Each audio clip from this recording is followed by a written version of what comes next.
Hello students, आज का हमारा टॉपिक है solids and types of solids. सबसे पहले जान लेते हैं कि सॉलिड क्या होता है। Solids are known to have fixed shapes. Solids के पास डेफिनेट शेप होती है, डेफिनेट ज्योमेट्री होती है, डेफिनेट वॉल्यूम होती है। Solids are known to have fixed volume. Solids are known to have high density. इनके पास हाई डेंसिटी होती है और जो इंटरमोलिकुलर फोर्सेज होते हैं ना सॉलिड्स में, वो स्ट्रोंगर होते हैं। Intermolecular forces in solids are stronger. There is negligible space between the particles of solid. Solid के particles है ना वो बहुत पास होते हैं, इसलिए negligible space होती है particles के बीच। Interparticle spacing low. Only vibratory motion is possible. Incompressible. जो सॉलिड के पार्टिकल्स हैं वो इनकम्प्रेसिबल है। लो रेट ऑफ डिफ्यूजन होता है, सॉलिड्स में लो रेट ऑफ डिफ्यूजन होता है, millions of times lower than solids. Thermal energy है ना सॉलिड की, वो लोवेस्ट होती है। थर्मल एनर्जी वो एनर्जी होती है जो मोशन की वजह से होती है।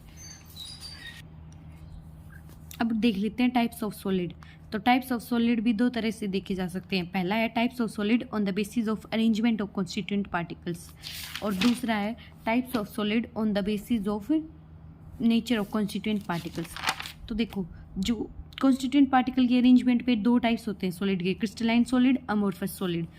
तो डिफरेंस, ऐसे भी क्वेश्चन आ सकता है कि डिफरेंस बताओ क्रिस्टलाइन सॉलिड्स और अमोर्फस सॉलिड के बीच। तो देखते हैं, क्रिस्टलाइन सॉलिड्स वो सॉलिड होते हैं जिनमें रेगुलर अरेंजमेंट होती है कॉन्स्टिट्यूएंट पार्टिकल्स की। Crystalline solids long range order के होते हैं, जबकि अमोर्फस सॉलिड में क्या होता है, इरेगुलर ऑर्डर होता है। अगर रेगुलर ऑर्डर है भी ना तो वो शॉर्ट रेंज ऑर्डर होगा। तो ये लिखा हुआ है regular order and long range order. Regular arrangement of constituent particles, irregular order and if regular arrangement then short order known as crystallite. ये अमोर्फस सॉलिड को क्रिस्टलाइट भी बोला जाता है। जो क्रिस्टलाइन सॉलिड्स होती है ना वो ट्रू सॉलिड्स होती हैं। These are also known as true solids. और जो अमोर्फस सॉलिड्स हैं वो कहलाई जाती हैं सूडो सॉलिड्स, क्योंकि इनमें बिल्कुल स्मॉल फ्लोइंग टेंडेंसी होती है लिक्विड और गैसेस की तरह। अगला पॉइंट है शार्प मेल्टिंग पॉइंट होता है क्रिस्टलाइन सॉलिड्स का अबाउट 120 डिग्री सेल्सियस। और इसमें क्या होता है, मेल्टिंग पॉइंट है ना वो in the range of temperature होता है 100 से 200 डिग्री सेल्सियस। जब हम चाकू से काटते हैं ना तो ये रेगुलर कट देते हैं, जबकि अमोर्फस सॉलिड है ना इरेगुलर कट देते हैं या फिर रफ कट देते हैं। तो क्रिस्टलाइन सॉलिड में लिखा हुआ है it gives regular cut when cut with knife, और जबकि अमोर्फस में लिखा हुआ है इरेगुलर कट और rough cut when cut with knife. अगला पॉइंट है, जो क्रिस्टलाइन सॉलिड है ना वो एनाइसोट्रोपिक इन नेचर है। एनाइसोट्रोपिक इन नेचर है, it means that these have different physical properties, जैसे कि refractive index, thermal conductivity, different direction में डिफरेंट फिजिकल प्रॉपर्टीज होंगी इसमें क्रिस्टलाइन सॉलिड्स में। और अमोर्फस सॉलिड्स क्या है, आइसोट्रोपिक इन नेचर है, मतलब सेम फिजिकल प्रॉपर्टीज होंगी डिफरेंट डायरेक्शंस में। जो क्रिस्टलाइन सॉलिड्स है ना उनके पास रेगुलर ज्योमेट्री होती है या फिर डेफिनेट ज्योमेट्री होती है, जबकि अमोर्फस सॉलिड में इरेगुलर ज्योमेट्री होती है। एनाइसोट्रोपी अगर 2 मार्क्स में पूछा जाए तो ये क्या है, it is the property to show different physical properties in different direction. जो क्रिस्टलाइन सॉलिड है उनका एग्जाम्पल है क्वार्ट्ज, NaCl, CaCl, KCl, और जो अमोर्फस सॉलिड है उनका एग्जाम्पल है ग्लास, रबर।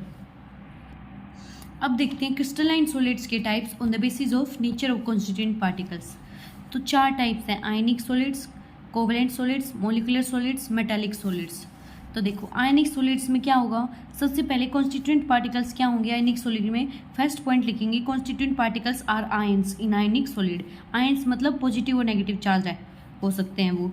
और आयनिक सॉलिड का एग्जाम्पल होगा NaCl, KCl, CaCl। और जो सेकंड पॉइंट लिखेंगे, फोर्स ऑफ अट्रैक्शन क्या होगा आयनिक सॉलिड में, फोर्स ऑफ अट्रैक्शन है ना वो होगा इलेक्ट्रोस्टैटिक फोर्स ऑफ अट्रैक्शन। और जो मेल्टिंग पॉइंट और बॉइलिंग पॉइंट है ना आयनिक सॉलिड्स का वो हाई होगा। ये थर्ड पॉइंट हो गया। फोर्थ पॉइंट होगा कंडक्टेंस। ये जो आयनिक सॉलिड होते हैं वो कंडक्टेंस शो करते हैं सिर्फ मोल्टेन स्टेट में, तो कंडक्टेंस में लिख देंगे it shows conductance in only molten state. Second हमारा टाइप होगा कोवलेंट सॉलिड्स। तो सबसे पहले कोवलेंट सॉलिड्स में कॉन्स्टिट्यूएंट पार्टिकल्स क्या होंगी, in covalent solids constituent particles are atoms. Covalent solids में जो फोर्स ऑफ अट्रैक्शन होगा ना वो कोवलेंट बॉन्ड्स बनेंगी इसमें, यानी covalent bonds are present in covalent solids. जो कोवलेंट बॉन्ड्स होती है ना वो बनती है by mutual sharing of electron से। फिर थर्ड पॉइंट लिखेंगे कि जो मेल्टिंग पॉइंट और बॉइलिंग पॉइंट है ना वो बहुत हाई होता है, और जो कंडक्टेंस है ना, फोर्थ पॉइंट में लिखेंगे, जो कंडक्टेंस है ना कोवेलेंट सॉलिड की वो लो होती है। एग्जाम्पल है कोवेलेंट सॉलिड्स का diamond, graphite, silicon crystal. Third हमारा आता है टाइप मॉलिक्यूलर सॉलिड्स। तो मॉलिक्यूलर सॉलिड्स में फर्स्ट पॉइंट लिखेंगे कि कॉन्स्टिट्यूएंट पार्टिकल है ना मॉलिक्यूलर सॉलिड्स में, वो मॉलिक्यूल्स हैं। सेकंड पॉइंट में लिखेंगे जो फोर्स ऑफ अट्रैक्शन है ना मॉलिक्यूलर सॉलिड में, वो वंडरवॉल फोर्स ऑफ अट्रैक्शन है, मतलब वीक फोर्स ऑफ अट्रैक्शन होगा मॉलिक्यूलर सॉलिड्स में। जो मॉलिक्यूल है ना वो 3 तरह का हो सकता है, पोलर हो सकता है, नॉन पोलर हो सकता है, हाइड्रोजन बॉन्डेड हो सकता है। जो पोलर मॉलिक्यूल है ना उसका एग्जाम्पल है HCl। उसमें क्या होगा, dipole dipole force of attraction होगा। ये जो फोर्स ऑफ अट्रैक्शन है ना, ये इनके बारे में बता रहे हैं। नॉन पोलर मॉलिक्यूल है तो एग्जाम्पल होगा I2Cl2 Br2। और जो नॉन पोलर मॉलिक्यूल है ना उनमें लैंडर डिस्पर्जन फोर्स होगा, और ये जो फोर्स है ना वो वीकेस्ट फोर्स होता है। हाइड्रोजन बॉन्डेड थर्ड टाइप का मॉलिक्यूल है हाइड्रोजन बॉन्डेड, जैसे कि HF एग्जाम्पल ले लेंगे, और इसमें फोर्स ऑफ अट्रैक्शन होगा हाइड्रोजन बॉन्ड। थर्ड पॉइंट में क्या लिखेंगे कि मेल्टिंग पॉइंट और बॉइलिंग पॉइंट है ना मॉलिक्यूलर सॉलिड्स का वो लो है। और फोर्थ पॉइंट में लिखेंगे जो कंडक्टेंस है ना मॉलिक्यूलर सॉलिड की वो भी लो है। फोर्थ हमारा टाइप आता है मेटालिक सॉलिड्स। मेटालिक सॉलिड्स में सबसे पहले लिखेंगे जो कॉन्स्टिट्यूएंट पार्टिकल्स है ना मेटालिक सॉलिड्स में, वो क्या है, मेटल एटम्स हैं। कॉन्स्टिट्यूएंट पार्टिकल्स मेटालिक सॉलिड में मेटल एटम होंगे। और यहाँ पे है ना कर्नल होता है। कर्नल क्या होता है, पॉजिटिव चार्ज इलेक्ट्रॉन होता है। फोर्स ऑफ अट्रैक्शन में सेकंड पॉइंट है force of attraction. Force of attraction में क्या लिखेंगे कि मेटालिक बॉन्ड प्रेजेंट है। थर्ड पॉइंट क्या है, मेल्टिंग पॉइंट और बॉइलिंग पॉइंट। जो metallic solids have high melting point, boiling point.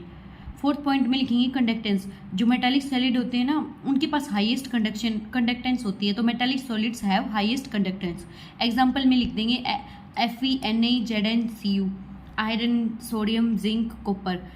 जैसे कि ये हमने एक लिखा हुआ है, बताया क्या मैंने, कर्नल होता है और फ्री इलेक्ट्रॉन होता है। Na से क्या, Na क्या करेगा, एक इलेक्ट्रॉन दे देगा और क्या बना लेगा, एक की कमी हो गई तो उसके पास तो Na पॉजिटिव चार्ज आ जाएगा और प्लस एक इलेक्ट्रॉन फ्री इलेक्ट्रॉन। तो कर्नल पॉजिटिव चार्ज होगा वाला होगा और इलेक्ट्रॉन होगा फ्री इलेक्ट्रॉन। तो ये इसके एग्जाम्पल हैं।